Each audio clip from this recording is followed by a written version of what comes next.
Saya Khairunisa dengan NPM 240410102115. Di sini akan menjawab ETS Governasi Digital secara lisan.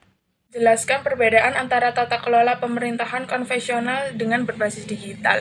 Nah, pada kali ini perbedaan antara tata kelola pemerintahan konvensional dan berbasis digital terletak pada cara operasional, efisiensi, aksesibilitas, transparansi, serta biaya.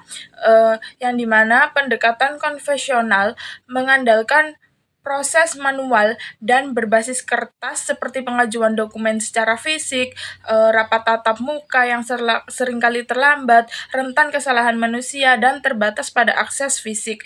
Sementara tata kelola berbasis digital memanfaatkan teknologi seperti internet dan aplikasi online untuk mengotomatisasi layanan, mempercepat pemrosesan data, dan meningkatkan akses jarak jauh, sehingga lebih efisien dan inklusif.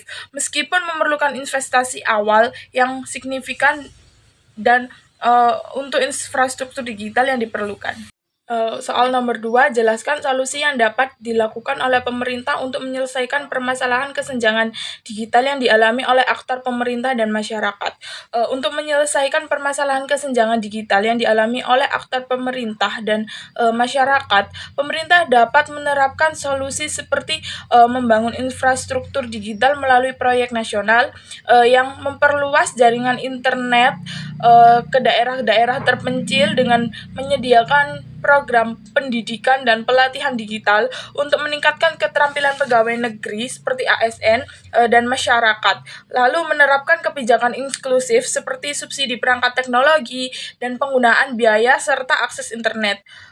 Serta dengan melakukan kolaborasi dengan pihak swasta ataupun internasional untuk mempercepat gimana implementasi sambil memantau kemajuan melalui evaluasi berkelanjutan agar solusi yang telah dibikin tersebut efektif dalam menciptakan ekosistem digital yang kurang merata dan mengurangi ketimpangan aksesibilitas. Ketiga, sebutkan dan jelaskan tantangan apa saja yang dialami dalam implementasi e-government yang diterapkan di negara-negara berkembang.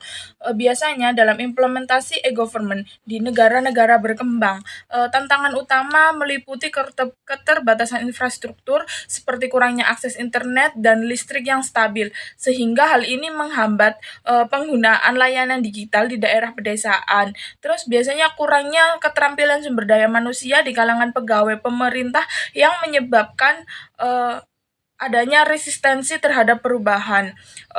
Ketiga, ada isu keamanan dan privasi data yang rentan terhadap serangan cyber dan kebocoran informasi. Lalu ada biaya pendanaan yang terbatas untuk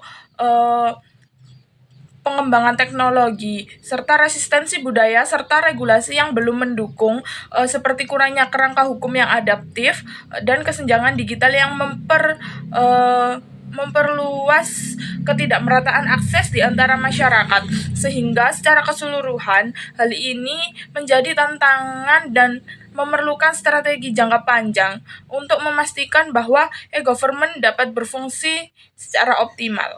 Soal nomor 4, menurut Anda bagaimana penerapan prinsip transparansi dan akuntabilitas dalam governasi digital dapat meningkatkan kepercayaan publik terhadap lembaga pemerintahan?